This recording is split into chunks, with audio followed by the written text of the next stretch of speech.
बोलिए महर्षि नौरोजी साहेब की, बाबा साहब भीमराव जी अम्बेडकर साहेब की, महर्षि वाल्मीकि जी भगवान की।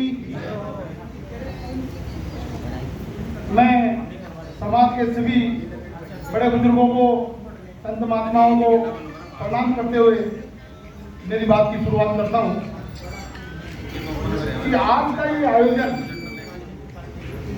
हम लोगों ने सिर्फ इसलिए रखा था कि सरकार से लड़ाई लड़ने के लिए हमें आगे क्या करना चाहिए। सभी लोग जानते हैं कितना प्रतिशत हमें आरक्षण मिला हुआ है, सभी लोग जानते हैं कि इससे पहले क्या क्या हुआ।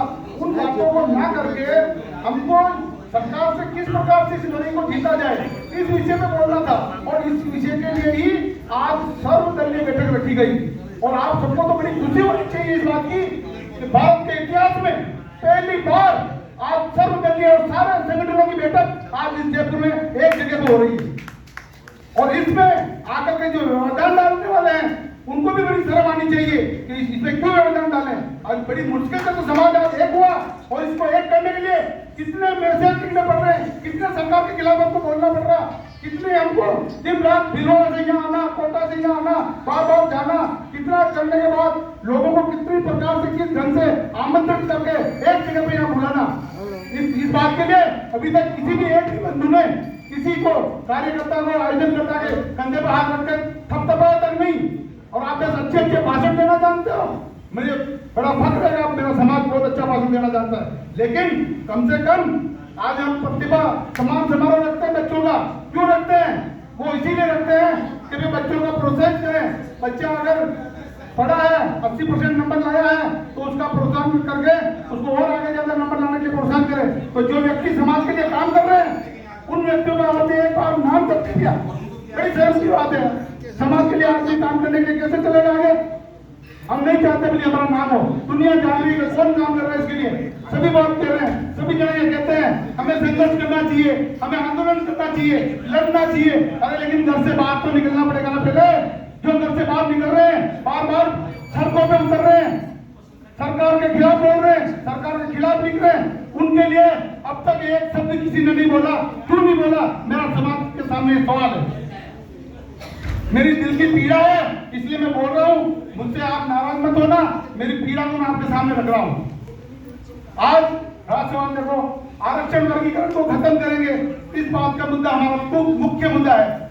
उसके बाद में दूसरा नंबर वर्ष 2012 और 2018 का मुद्दा भी हमने ले रखा है। वो भी हमारे समाज के भाई है। कोर्ट केस जिन लोगों ने किया है 2012 और 18 में, उनको माननीय उच्च न्यायालय ने राहत देने का आदेश पारित कर दिया है। तो क्या ये दूसरे गलत राहत देने वाले कोर्ट से ज्यादा बड़े हैं क्या, जो ये कहते हैं कि कोर्ट केस का मुद्दा गलत है? अगर गलत होता तो माननीय उच्च न्यायालय उनकी अपील को खारिज कर देता। क्यों उनको निस्तारण करने का आदेश दिया? क्यों उनको राहत देने का आदेश दिया?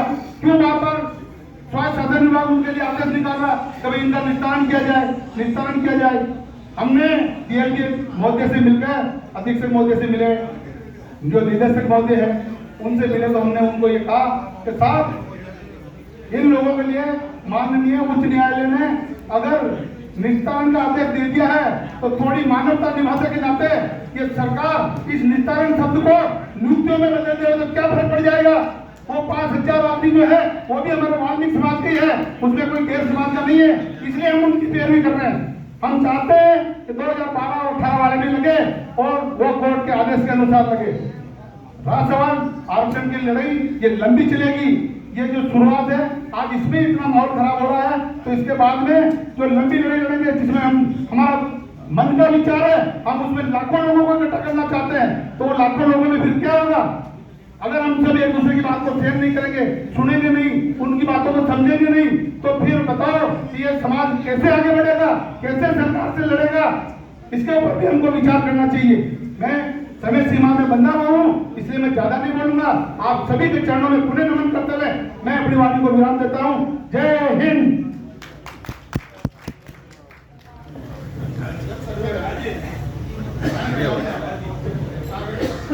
साथियों, सब लोगों के सुझाव आए हैं सबने अपनी अपनी बात रखी है। अब